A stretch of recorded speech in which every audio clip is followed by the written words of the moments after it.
Ez ve hemya despêkê selam dikim. Merhaba jore. Merhaba. Hemî bi xêr hatine. Em jî xêr hatine İstanbul. Ez bawerim em ê her derê İstanbulê bixebitin û ew gelê me rabe ser xwe. Em çi dibêjin? Dem hat, rabin.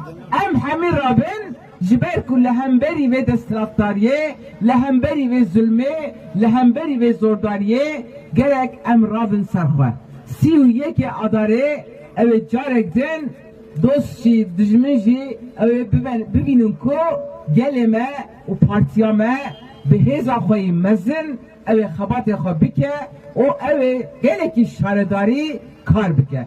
Ez ji niha de dibêjim pîroz be. Kesinlikle çaresiz değiliz. Kesinlikle seçeneksiz değiliz. Kesinlikle yalnız da değiliz. Hep birlikte